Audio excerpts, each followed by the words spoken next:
Today we're talking about how to retire before age 65 and what it really takes. We'll cover what early retirement looks like financially, the biggest planning mistakes that we see, plus 7 steps to turn maybe someday into this is possible. Hi, I'm Molly Nelson here with Lauren Merkel and Sean Honkamp, and we're talking about retiring before 65, Lauren, because a lot of times people have 65 circled, but then they get closer to that age and realize they want to retire before 65. Well, that's the first question we ask, or one of the first questions is, when do you want to retire? It's not uncommon for people to say age 65, and then we dig a little bit deeper. It's not because you want to retire at age 65, but because you feel like you can't afford health care costs until age 65. But I can tell you, based on our planning, there's a lot of people that retire prior to age 65. In fact, just last week, we completed a Retire Secure roadmap for a family who were thinking they couldn't retire until about 65. In actuality, they're retiring at age 58. Ooh, that sounds good. It's powerful. So a whole 7 years earlier than what they had planned. And the last question they asked me, they said, when we were done with the plan, they said, Lauren, can we spend more than what they originally planned? A whole $1,000 a month more. Yes, they can spend more than what they were planning. Retire 7 years earlier, spend more. That's a good outcome. That can happen, but you first have to start with the plan. And today's show is not about big shortcuts or extreme budgeting. It really is about action steps that hopefully you can consider taking to put yourself in a better position to retire. So let's get right to it. So step number 1 to consider if you want to retire before age 65 is get clear on the life you want to retire into. And this is part of the process you walk families through. You start with these lifestyle decisions, but it often surprises people, Sean. It's so fun to have these conversations with people. If you've never been retired before, you don't know exactly what that lifestyle is going to look like. And if you aren't intentional about it and force yourself to start dreaming and have these conversations, then you're just going to stumble into it. And that's not what people are looking for in these golden years. You want to start painting the picture of the lifestyle that you want. And I can tell you, this looks different for everybody. Everybody has different goals. They have different family. They have a different total retirement portfolio, different aspirations and hobbies. So it requires each and every individual or couple to spend some time and start figuring out what that looks like for them and what it means to them. What do they want to accomplish? And going through our process, oftentimes we get told that is the first time that they've committed to starting to have those conversations and spend some time at the nights, on the weekends, and start having that conversation and getting a better sense of what life is going to look like when they walk away from work. And even though this is one of the most overlooked parts of the plan, it does make sense to start with what the lifestyle plan should look like, because after all, what you do in retirement on a day-to-day, month-to-month basis will have a direct determination of what your costs, what your lifestyle costs are going to be in retirement. I mean, if you're jet setting to, let's say, Italy every other month, that's going to have a way different cost than if you're staying more in the States and just traveling around the States. So it's very practical to start with the lifestyle plan, but it's also very purposeful because it's nice to have a purpose as you go into retirement as well. And I want to paint a crystal clear picture for people about how intentional we are with this. They take a lifestyle survey. They answer questions. What does a typical day in retirement look like for you? And then there's late, slow start, or I'm active right away in the morning, or what does a weekend look like for you in retirement? People take the survey and then the information is given back to them, and that is the jumping off point for the rest of the retirement planning. But let's talk specifically about retiring early. So when you just worked with a couple that's 58 and helped them retire, I bet their lifestyle goals look a little bit different than a couple who's 68 and want to retire. Did you find with this couple that you had to pull them back, or was there some freedom for them to write down all these things that they wanted to do? No, actually, and this probably will surprise a lot of people, I didn't have to pull them back at all. In fact, I had to encourage them to spend a little bit more because, well, one of them, what the gentleman said to me is like, I've never taken out of this before. I've only put in. This is weird, Lauren. This is weird. And so many people feel that way because he's right. You've never taken out of your retirement assets before. Now you're going to, and you're not going to be putting into it. So there's an enhanced type of an anxiety that can come with that.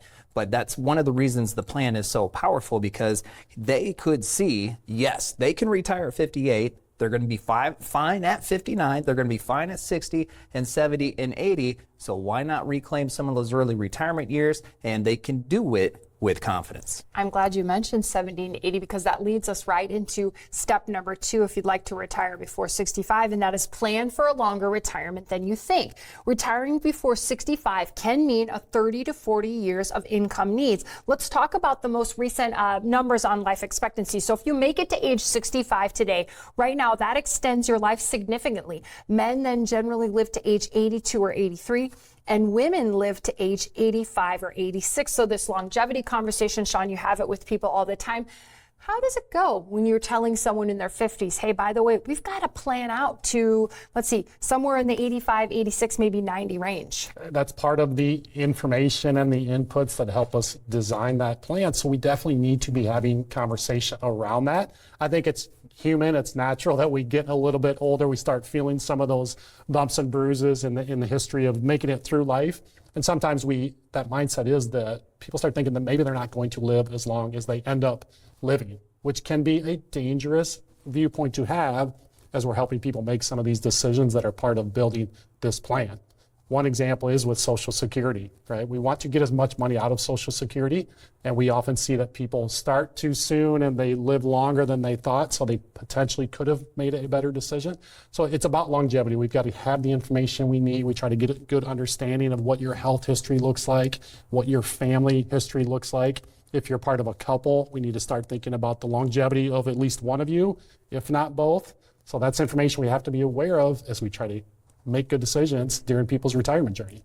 And Lauren, it's not so much about trying to plan the future, but you can apply some assumptions. I'm thinking about an assumption about inflation and the fact that the price of goods will go up. You do put some numbers to this for people. We do. We have to. There's a lot of unknowns. There's a lot of what ifs. Nobody really knows what the rate of inflation is going to be from today, 15 years down the road. But that doesn't mean we could ignore it either, because that's one of those big bombs that can really blow up your retirement if you ignore things like that. So we do use an assumed inflation rate within the planning. And this goes into the customization of the plan, where we'll start with an assumed inflation rate or return rate. But does that work for you? We'll start with planning out till age 100, but does that work for you? We find that there's typically 3 distinct phases of retirement. You got the go-go years, the slow-go, and the no-go years. So your plan, you might want to spend more upfront during the go-go years and then back off the spending during the slow-go and the no-go. But then we also have to plan for long-term care costs that could come into the no-go years. All of that has to be considered. What do you want to do in retirement, at retirement, during the course of your distinct phases of retirement? And then let's plan for it. Step number 3, determine what enough really means. And that's the big question. People might be dreaming about retirement, Lauren, but they've still got to fund the retirement. So how do you help people who want to retire early answer this question? It is the number one question. How much is enough for me to retire and live the retirement I want? And if you're going to retire early, now you have some additional hurdles that you have to plan for. The obvious one is you're going to plan for a longer retirement if you're going to say retire at 58 as opposed to age 65.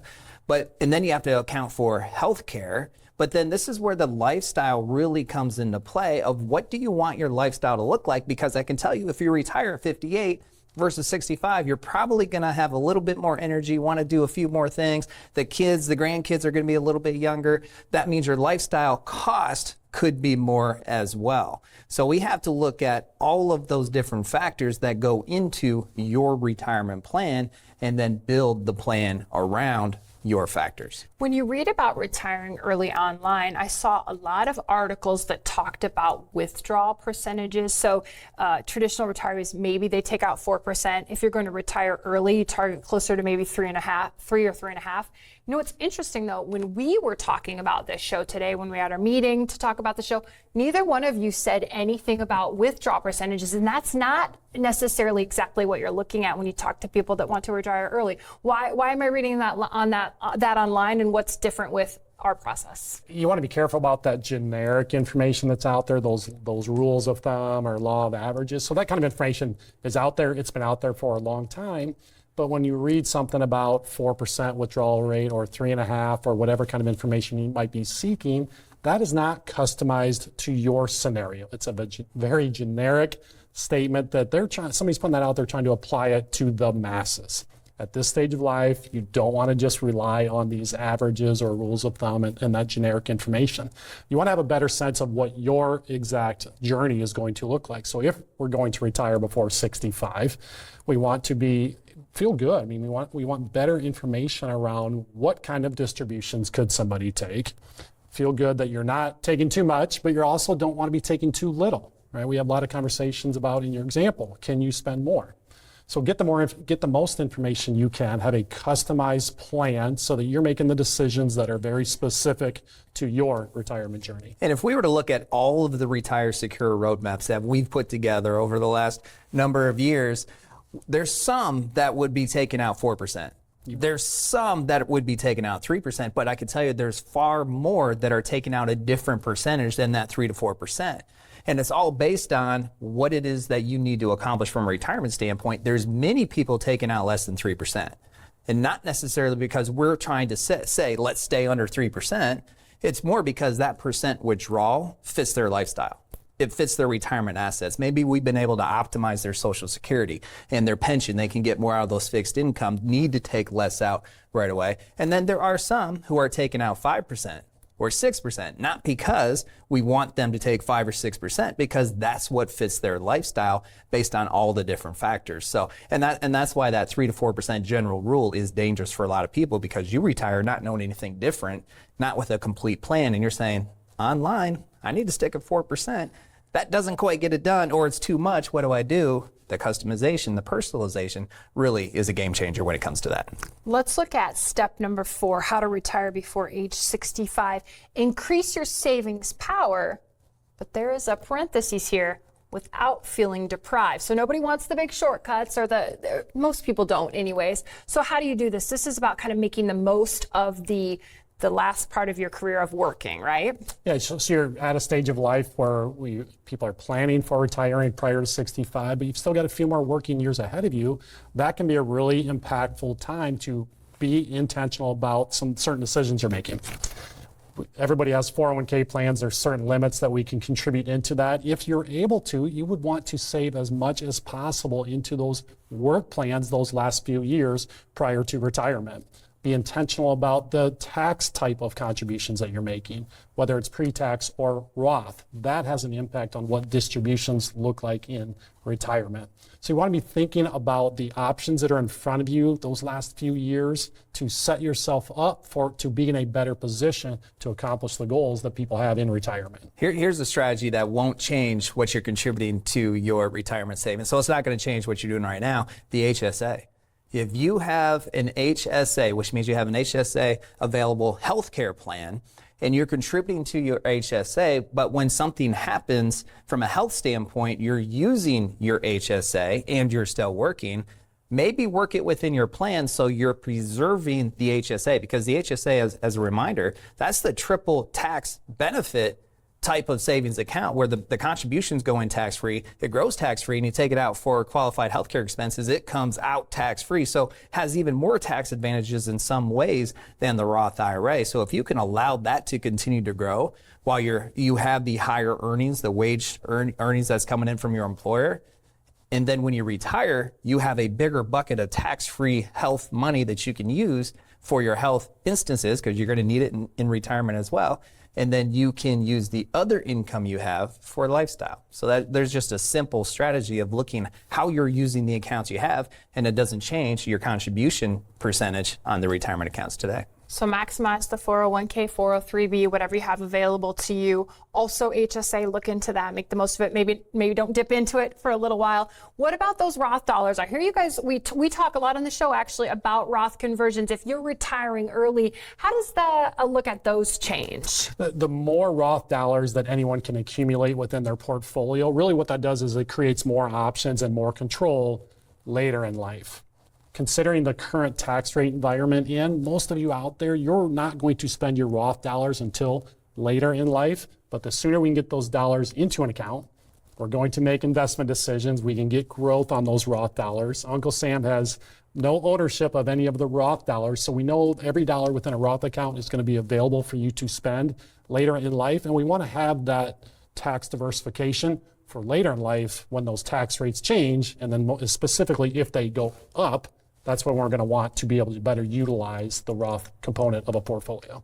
Remind me, there's 3 ways to get the money into the Roth. Let's see if I got this right. Roth IRA, Roth 401k, if you have it available to you, and Roth conversion. So all things to consider maybe in a retire ready call, something to ask about if you're really wanting to build up those Roth accounts. It's a strategy that almost everybody needs to consider. And one of the uniquenesses of a Roth IRA, whether it's from a conversion standpoint, is you have until the end of December to get that done each year. So unlike a contribution to a regular IRA or even a Roth IRA, you can't wait until you file taxes in the next spring. You have to do it before December 31st of every year. So every December that goes by, you're not intentionally looking at a Roth conversion strategy, then it could be a wasted opportunity and could cost you down the road. There's a lot that goes into a Roth conversion. There are a lot of rules, and it's something that you definitely want to make sure that you do correctly if you're considering it. It's something you could ask about in a Retire Ready call. You can schedule a complimentary call right now at retirereadycall.com. Step number 5, use the right buckets for the right time. Lauren, what do buckets have to do with it? Buckets have everything to do with it. That might sound kind of funny, but it's not funny if you're on the doorsteps of retiring and you're thinking to yourself, I have to take money out of my investments, but this crazy market might take our investments down to a place that really it's going to prevent you from retiring or prevent you from taking the income that you want out of your investments. This is where the bucket strategy comes into play, because you're going to have 3 different buckets, and those buckets are going to have your money invested differently. You have the now bucket. So when you retire, you're taking income from this bucket that no matter what happens to the crazy market, you know it will be there for you in the current form. And then you have the later bucket, invested a little bit differently for a little bit more growth. And then you have the forever bucket, which is invested differently, probably more growth oriented than even the later bucket. So all of those work together. And what it does is it gives you the confidence that if you want to retire next year or 2 years down the road, you can do that no matter what happens to the market between now and then. And if someone doesn't have these buckets currently, but they're thinking about retiring, this is part of what you do with a customized plan. You help them develop the buckets, how much money to put into the buckets, how they should be invested. Clearly, someone watching probably isn't at home going, oh yeah, I have that. But this is the kind of stuff you apply to. Yeah, almost nobody has this bucket strategy. In fact, I would say most of the families that we work with don't even know that they have this bucket strategy because they don't need to. This is something that we do. This is not something that you have to worry about unless you're going to do it yourself. This is not something you have to worry about, but it's absolutely important to make sure you can retire on time and stay retired. Let's talk about steps to retire early. It could even help you retire early as well. Number 6, adjust your investment strategy for the transition. So the buckets kind of start you thinking about that, and it makes me think too about investing strategy changing as far as your risk goes, Sean. Now is the right time to get more information so that as you're approaching this retirement decision and you're at a younger age than what you were previously thinking, you want to feel confident about the portfolio decisions you're making and what kind of investments you are utilizing at this stage of life. A good takeaway is that the same investments that got people to 55 or 60 and on the doorstep of retirement, those aren't necessarily the same investments that are going to get you through retirement as well. Let's get you the information you need. You want to feel more informed about how much risk you're taking. We know these market drops always happen. They will continue to happen even when people are in retirement. So feel better about how much risk you're taking, what that means to your total portfolio. Let's be able to actually quantify it so that at any point in time, you can review your portfolio, see what a down market could do to that portfolio. And we want people to be able to say that they're okay with that. Let's make decisions on their timeline according to their plan and not be in a position where you have to react to whatever the markets might do. Especially important when you want to retire earlier and you're looking at that portfolio lasting you maybe 30 or 40 years. Yeah, but it's one of the biggest mishaps is you say, hey, I did a great job of investing, getting me to retirement. Why is this not going to work? Tell me why it's not going to work. The reason why is because it's 2 distinct phases of your life. Think about all the things that you're doing in your saving years. You're not taking money out of your investments to live on. You are earning money to live on.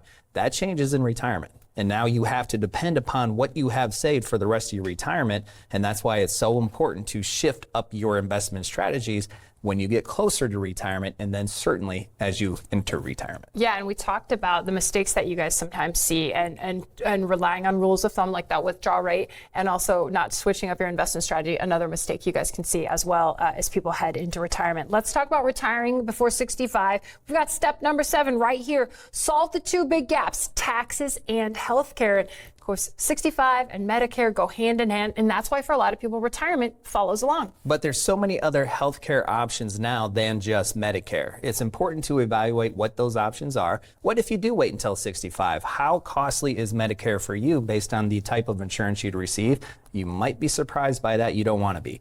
What if you retire prior to age 65? There's multiple healthcare options, whether you're going to the open market or the ACA market. Whatever that looks like for you, what is the cost specifically? And then what is the care? Does that work for you? How do you afford it? That's all built into your retirement plan. So you have a really good idea. Retiring at 62 versus 65, what does it look like? Does it work? Yeah, that's also time you could lean on that HSA, maybe to fill in before age 65. And I was also thinking about COBRA. When you do leave your employer, you've typically got 18 more months of that healthcare plan.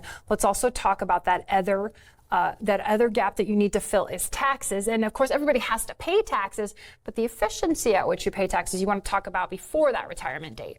We need to be thinking about taxes. It can be a little misleading if you just make a retirement decision based on the total portfolio. We see that most often a majority of those retirement savings are in that pre-tax type of accounts. That means Uncle Sam is going to get part of those balances. So we need to have a long-term tax plan. If you were to categorize the expense categories that people have in retirement, it's likely for most of you, the expense category of your tax bill is going to be your single largest expense. So it isn't something we can't not look at. We don't want to ignore that. We want to have that long-term tax plan. That's part of what we're doing. We get the best information we can so that each and every year we can identify some potential tax planning strategies that fit a given plan. And then every year after that, we continue to help you minimize the tax bill that you're going to have over your retirement journey.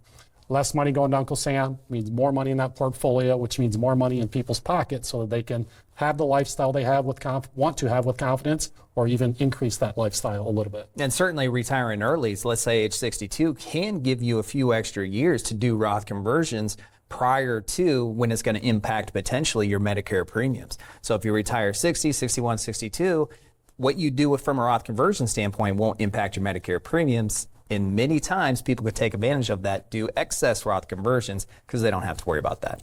Guys, I'm hearing that retiring before 65 is possible, but I think it's rarely accidental. And that's really where a plan comes in. So there's a portfolio over here and there's a plan over there. And I say circle the plan, especially if you want to retire before age 65. Having that retirement plan is much more. It's much bigger than just the investment plan. It takes a little bit of a mindset shift as you get into your 50s and closer to retirement, where your focus can't be solely on how are the markets doing, what kind of returns, and you have to start thinking about all these other puzzle pieces that are part of this retirement journey. We have talked about a lot of strategies on this show today. Lauren and Sean have thrown out some terms. Maybe you're really familiar with them. Maybe you have more questions. A great way to start talking about your retirement, maybe even your possible early retirement, is a Retire Ready call. You can go to retirereadycall.com right there, and then it's pretty easy. There's a calendar. Look for a time and a date that works for you, and then you've got a complimentary phone call with a retirement planner scheduled to talk about what's on your mind when it comes to your retirement. This is Retiring Today, and we thank you for watching. Thanks for watching. Click here for more great videos, and don't forget to subscribe for more retirement planning content.